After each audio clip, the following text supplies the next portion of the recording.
at the Nexus 4 from Google and LG. This is the successor to the Galaxy Nexus. It's obviously a really big deal.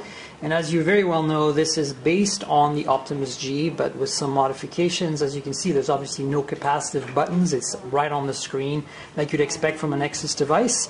It's got a slightly different shape, obviously, than Optimus G, but in the back is a very similar design with the glass backing that has this really cool pattern if you look at it from different angles. This is the 8-megapixel camera version of LG's Optimus G camera set, since they have the 13 as well, and so they've chosen the 8, and you can see the layout is very similar with the flash, the camera.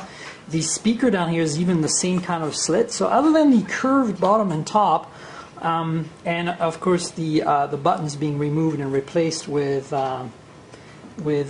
these on-screen buttons. There's also a notification light that's moved from up here down to there, and then you can see the front-facing camera here, the earpiece. Now let me walk you around the edges. Again, that hasn't changed too much from the Optimus G. You see the headphone jack here, the secondary microphone.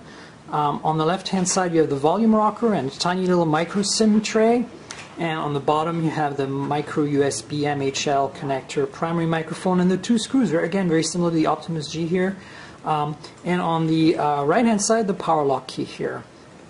And that's pretty much a walk around the phone. Now, I just wanted to point out a few other cool things about this. Obviously, this is running the latest iteration of Android, which is Android 4.2, and there's a bunch of really cool features like this shortcut for turning on and off Bluetooth, etc. For example, brings you right into the Bluetooth menu. You can configure this any way you want. It's turning Bluetooth on right now. The regular settings are here, but you can get straight to your brightness if you want. Things like that. There's a million other features, especially with the camera, that are really quite amazing. But we want to really mostly show you the hardware. Obviously, the guts are the same as the Optimus G. It's a Qualcomm Snapdragon S4 Pro running at 1.5 gigahertz, meaning it's a quad-core CPU, one of the fastest on the market today. It has 2 gigs of RAM, 16 gigs of built-in storage, and it's a pentaband HSPA Plus radio dual carrier. So on T-Mobile this phone will work and it will do 42 megabits per second. No LTE though. Some people will be disappointed, but obviously with DC HSPA Plus you can get some pretty great performance.